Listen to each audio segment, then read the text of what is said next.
number 1ယုံကြည်သူတယောက်ရဲ့ခြေလှမ်းကပါလဲဆိုယေရှုကိုကျွန်တော်တို့နှုတ်နဲ့ခေါ်ဖိတ်လက်ခံတဲ့နှလုံးသားနဲ့ယုံကြည်ဖို့အတွက်အရင်ရည်ကြီးတယ်အဲ့တော့ကောင်းတာကိုကျွန်တော်တို့ဘယ်လို့မှမကျင့်နိုင်ဒါမဲ့မကျင့်နိုင်ဘူးမှန်တယ်ဖခင်ကနော်မွေးကရနေပါလာတဲ့ဗီဇအဖြစ်အရင်တော့လောက်ခဲ့တဲ့အဖြစ်နောက်လောက်အောင်မဲ့အဖြစ်တွေအားလုံးအတွက်အသေးခံခဲ့ပြီးတာအဲ့လိုပြောတော့ဟာအဲ့ဆိုငါတို့အဖြစ်တွေထပ်လုပ်လို့ရပြီပေါ့ဆိုတာမျိုးမဟုတ်ယေရှုရဲ့မေတ္တာကိုခံစားရတဲ့သူတစ်ယောက်ကယေရှုကိုယုံတဲ့သူတစ်ယောက်ကနောက်တစ်ခါအဖြစ်လုပ်ဖို့အတွက်သူ့အသက်တာထဲမှာမဖြစ်နိုင်တော့ဆီယမလို့ပေါ့အရင်တော့အရင်တောက်တယ်ဒါပေမဲ့အခုဆက်တောက်ဖို့မဖြစ်နိုင်တော့ဆက်မတောက်တော့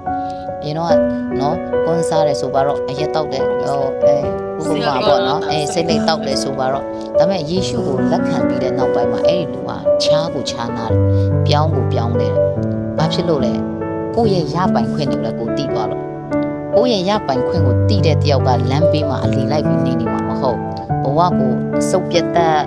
ခံပြီးတော့အဆုံးရှုံးခံပြီးတော့လမ်းပေးမှာအလီလိုက်နေမှာတော့မဟုတ်ကိုယ့်ရဲ့ရပိုင်ခွင့်ကိုတီးတဲ့တယောက်လူတယောက်ကအဲ့ဒီကိုယ့်ရဲ့ရပိုင်ခွင့်ကိုတေးချအတုံးချပြီးဘဝကိုကောင်းမွန်တဲ့ဘဝမှာအသက်ရှင်နေသူတွေဖြစ်လာ